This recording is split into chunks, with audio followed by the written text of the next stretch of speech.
This is Igbo Area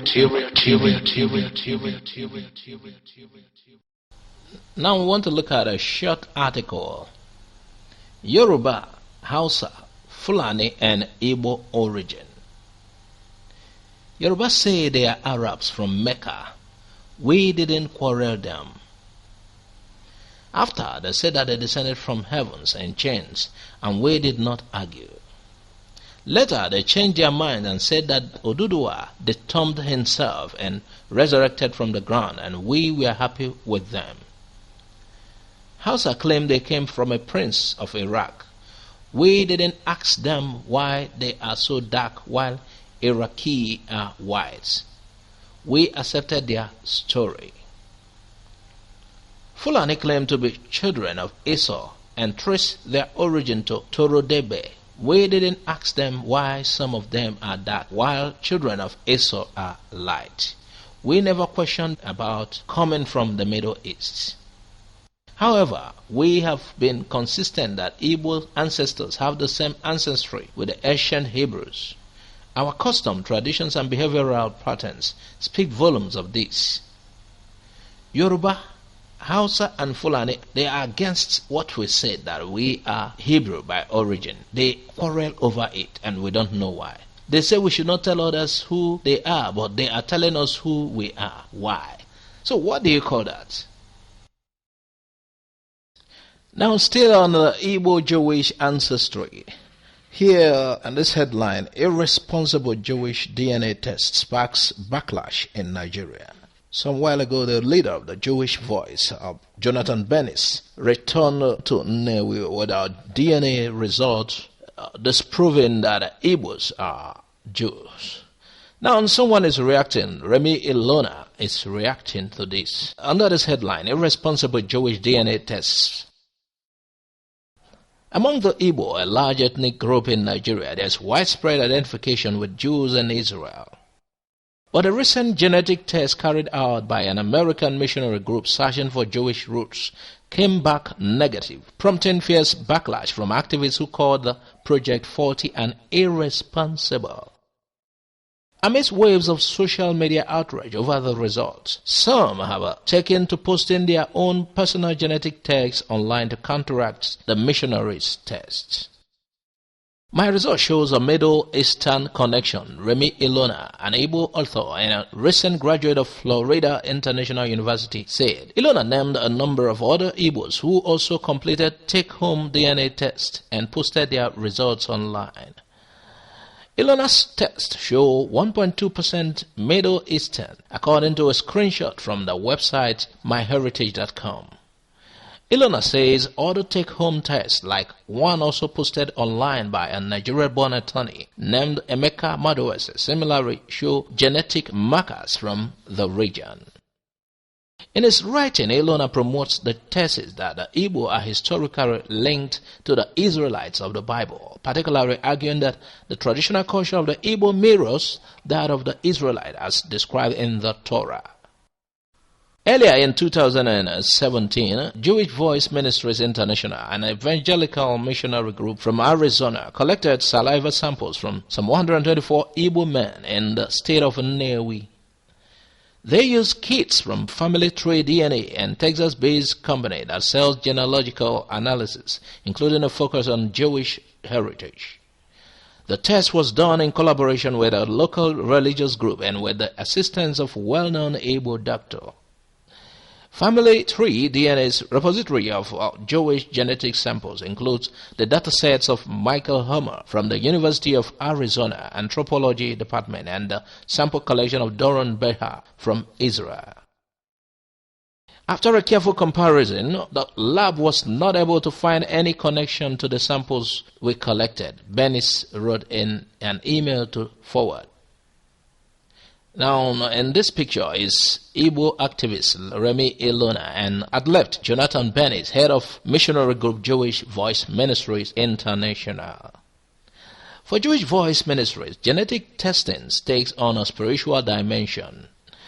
The group wants to participate in the recovery of the lost tribes scattered to the remote corners of the earth. Their website reads, The advances in the science of DNA testing, which have already played a significant role in identifying this scattered remnant, will continue to play a more central role in days ahead. But many Igbo are calling Jewish Voice Ministries an unwelcome interloper.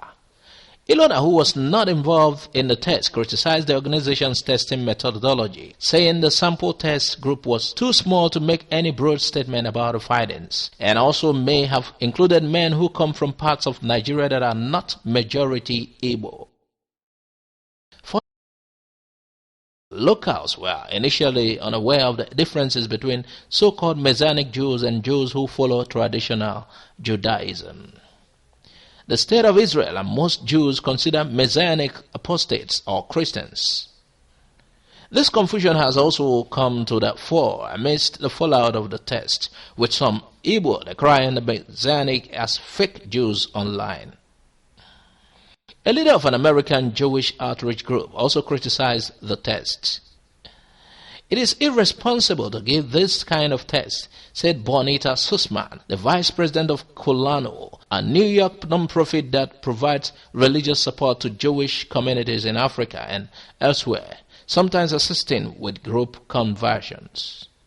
You are playing with someone's identity, Sussman said. They have opened a can of worms. Wow. The issue of Igbos being Jews, we are not yet done with it. It's a very broader issue that we will continue to research on. Now let's look into this. Here are some Jewish traditions of Ndigbo. It is common to say Jews are Igbos and Igbos are Hebrew. These are traditions that Igbos still respect and regard today that are also common with Jews. These traditions were before the missionaries came to Africa. Number 1, Nsonwanyi. In Igbo land, women live apart from their husbands and neither cook for them or enter their husband's quarter when they are in their period. They are seen as unclean. Even up to today, such practice is still applicable in some parts of Igbo land, especially by the traditionalists. Before a woman can enter the palace of Obi of Onisha, she will be asked if she is in her period. If yes, she will be asked to stay out. Now let's see Leviticus 15:19-20. When a woman has a monthly period, she remains unclean. Anyone who touches her or anything she has sat on becomes unclean.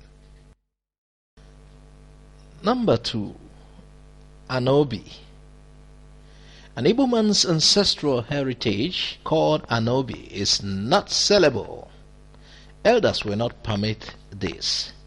If this is somehow done due to the influence of the West, the person is considered a fool and is ostracized by the community. Though in this age it is not so much applicable. Let's see 1 Kings 21:3.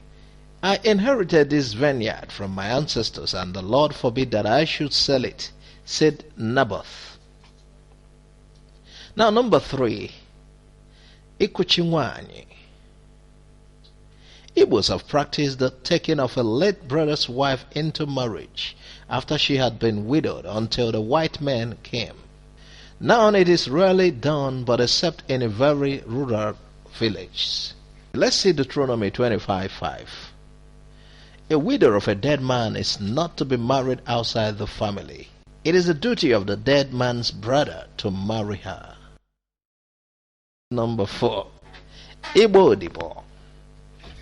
In Igbo land, there is a unique form of apprenticeship in which either a male family member or a community member will spend 6 years, usually in their teens to their adulthood, working for another family.